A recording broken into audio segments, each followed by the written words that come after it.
सोचो, तुम एक छोटे से आइलैंड पर पैदा होते हो।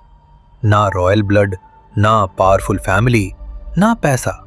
और फिर कुछ सालों बाद पूरी यूरोप तुम्हारे नाम से कांपती है। किंग्स तुमसे डरते हैं, आर्मीज तुम्हारी स्ट्रैटेजी कॉपी करती है, और तुम खुद को क्राउन पहनाकर कहते हो, मैं डेस्टिनी हूं। ये कहानी है नेपोलियन बोनापार्ट की। एक ऐसा आदमी जिसकी एम्बिशन ने उसे एम्परर बनाया और उसकी ईगो ने उसे बर्बाद किया। स्टे टिल द एंड, क्योंकि जो लेसन आज मिलेगा वो पावर का असली साइकोलॉजी है। कॉर्सिका नाम का एक छोटा आइलैंड। नेपोलियन एक ऑर्डिनरी फैमिली में पैदा होता है।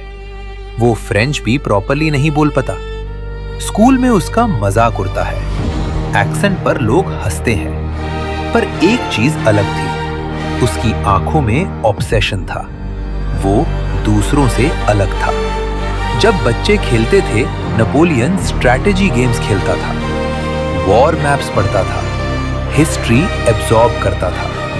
उसने एक बात समझ ली थी, पावर मिलती नहीं, चीनी पड़ती है। और फिर आया moment, French revolution.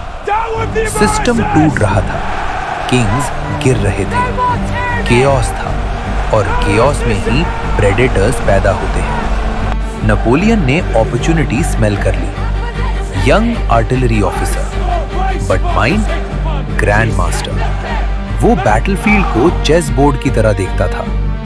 Italy campaign, सबको लगा इम्पॉसिबल, पर नेपोलियन ने स्पीड यूज की, सरप्राइज यूज की, साइकोलॉजी यूज की। वो अपने सोल्जर्स से कहता, तुम भूखे हो, ठके हो, पर तुम्हारे सामने ग्लोरी है। और लोग उसके लिए जान देने को रेडी हो गए। क्यों? क्योंकि नेपोलियन उन्हें सिर्फ ऑर्डर्स नहीं देता था, वो उन्हें ड्रीम देता था। और ड्रीम के लिए इंसान सब कुछ करता है। थोड़े ही सालों में यूरोप का हर मेजर पावर उसका नाम जानता था। सब एक्सपेक्ट कर रहे थे कि पोप उससे क्राउन पहनाएगा। लेकिन नेपोलियन ने क्या किया? उसने क्राउन खुद उठाया और खुद के सर पर पहना लिया। सिंबॉलिज्म समझे? मैं किसी का चोजन नहीं हूं, मैं खुद को चूज करता हूं। That was peak dominance psychology. Message clear था, पावर किसी से मिलती नहीं, पावर ली जाती है। अब वो सिर्फ जनरल नहीं था, वो एम्परर था, यूरोप का सबसे पावरफुल आदमी। नेपोलियन का सीक्रेट क्या था? Speed. He attacked before enemies were ready. Divide and conquer.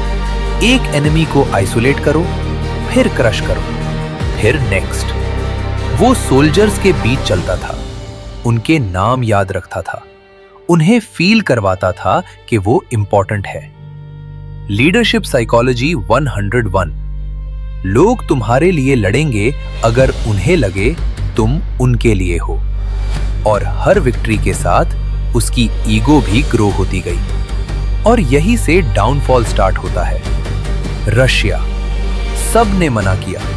Winter brutal होता है, सप्लाई लाइंस लंबी होंगी, रिस्क हाई है। पर नेपोलियन को लगने लगा था, मैं अनबीटेबल हूं। ही इन्वेडेड। शुरुआत में सक्सेस, फिर विंटर आया, snow, starvation, disease. Russian army ने डायरेक्ट फाइट नहीं की, वो पीछे हटते गए, जलाते गए रिसोर्सेज। नेपोलियन की ग्रैंड आर्मी 600,000 से स्टार्ट हुई थी, रिटर्न पर बस थोड़े हजार। एम्बिशन ने उसे ऊपर उठाया, ओवर कॉन्फिडेंस ने उसे तोड़ दिया। Europe United against him. Battle of Waterloo, final Gamble, final defeat. और फिर एग्जाइल, एक छोटे से आइलैंड पर। अगेन, वही जहां से कहानी शुरू हुई थी। कॉर्सिका का लड़का, अब सेंट हेलेना का प्रिजनर। पावर का सर्कल कंप्लीट हो चुका था। नेपोलियन का लाइफ एक वार्निंग है। एम्बिशन जरूरी है, डोमिनेंस पावरफुल है, स्ट्रैटेजी किंग है, पर ईगो साइलेंटली डिस्ट्रॉय करता है। वो अनबीटेबल बनना चाहता था और वहीं उसकी सबसे बड़ी वीकनेस थी। रियल पावर क्या है? कंट्रोल ओवर अदर्स या कंट्रोल ओवर योरसेल्फ? हिस्ट्री कहता है वर्ल्ड को जीतना इजी है, खुद को जीतना मुश्किल। नेपोलियन ने यूरोप जीता पर खुद पर कंट्रोल खो दिया और यही उसकी ट्रेजेडी थी।